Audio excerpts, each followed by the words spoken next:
When I think about Ida B. Wells, two words come to mind for me: sassy and classy.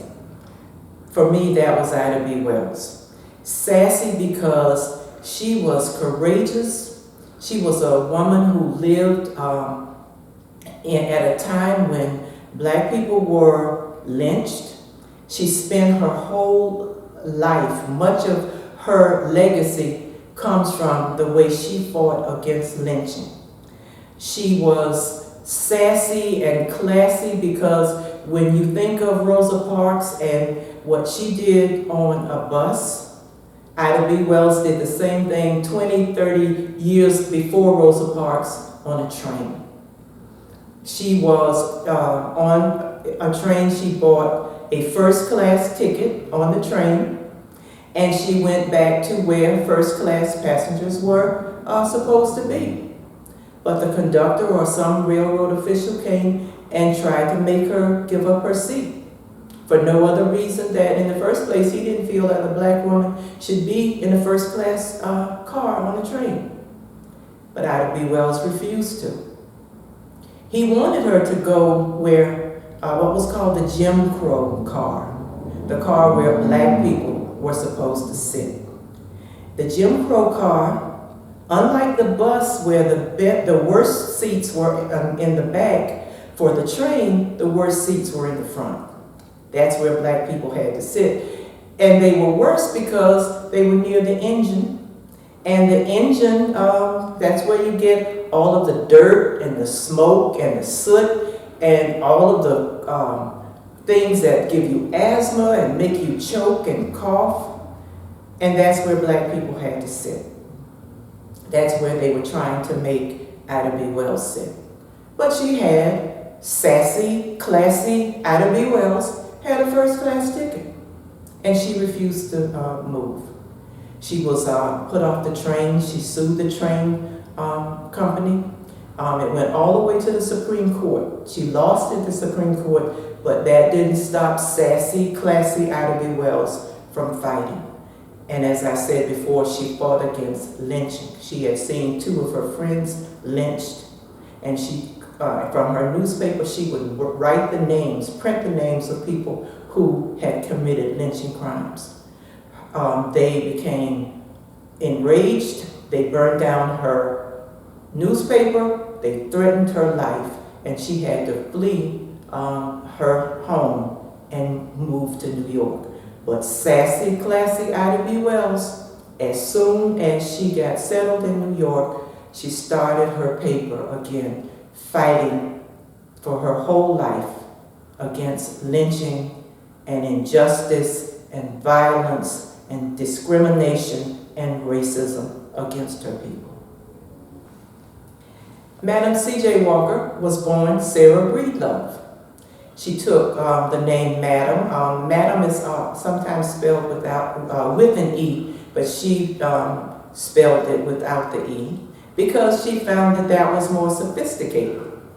She had a job as a laundress, meaning that she would in her kitchen with the big tubs would wash the clothes of rich white people. At that time, as she was trying to make a living for herself and her daughter, she found that she was losing her hair, which was the fate of many black women, because during the time that she lived, we didn't have things like indoor plumbing. And being able to use water, you had to use it sparingly. So it was a luxury to be able to, the way that we wash our hair today, for some people every day, but she didn't have that kind of luxury. So many black women, many women actually, because of the water situation, were losing their hair. Lice was a problem.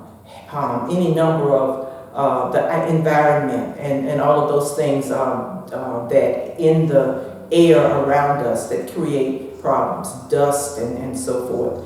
And so she had long flowing hair, And there she was going bald, as I said, like many women, and particularly many African American women.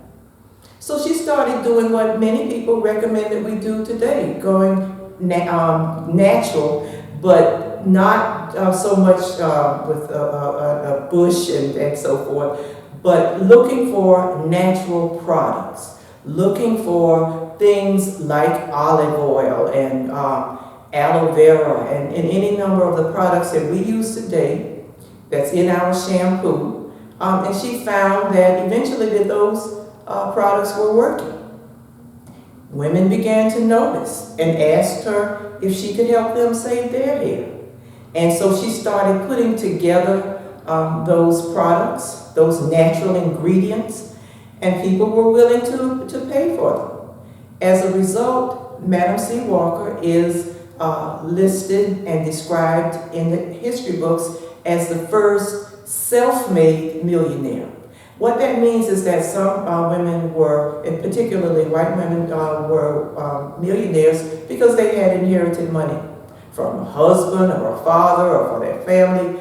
But to start from scratch, to start poor, and to find a way to become a millionaire is one of the things that people find astounding about Madam C.J. Walker. She is even listed in the Guinness Book of World Records for being a self-made millionaire.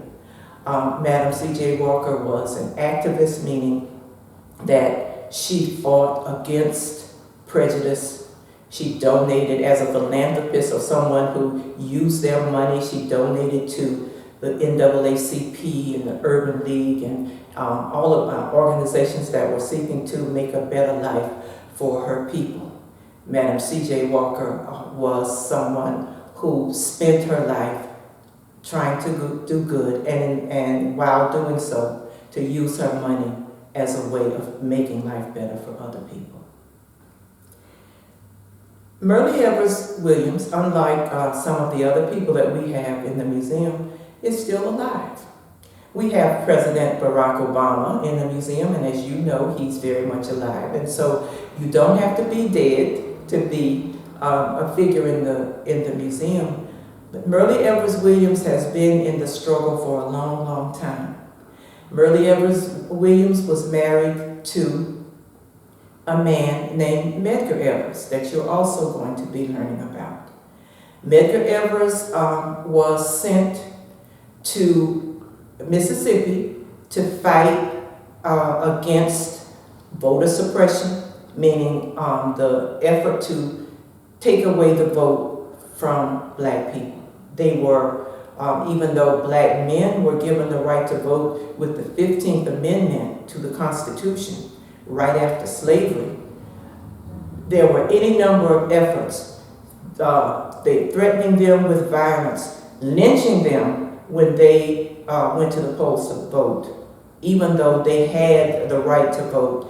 Women, including black women, did not have the right to vote until the 19th Amendment to the Constitution.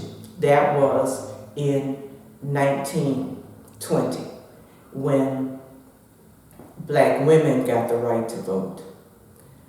But Myrlie Evers Williams and her husband Medgar joined forces with people in the NAACP, and he was sent to Mississippi to register blacks to vote and to carry on a voter registration drive.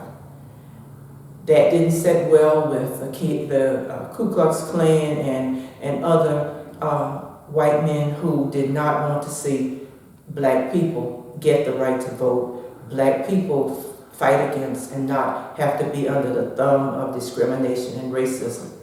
And so Medgar was going into his house one night. Shots rang out by a white man named Della Beckworth. And Medgar was gunned down in his front yard, or going into the basement of his house, the carport of his house, the garage of his house, all of those terms we use for what that part of the house was called. and his family ran out and they saw him, his little children, one of whom was only 3 years old. They saw him die right before them. Myrlie saw her husband Medgar die right before her and her children. And that almost destroyed her. But she spent her life fighting for justice for Medgar. There is a movie starring Whoopi Goldberg, the actress Whoopi Goldberg, where she plays Myrlie Williams. There is an actor from Saturday Night Live who does the impression of President Trump.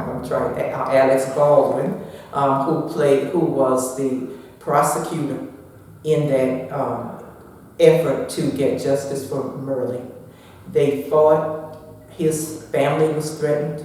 The lawyer that the prosecutor that was attempting to fight this case and get Mr. Della Beckworth, his children and wife and he were threatened. They had to run out of their house when they were told that there was a bomb.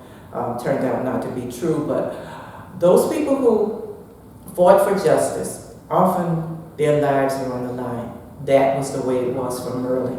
But she continued to fight for Medgar, to get justice for Medgar, who was trying to get the right to vote for you and for me.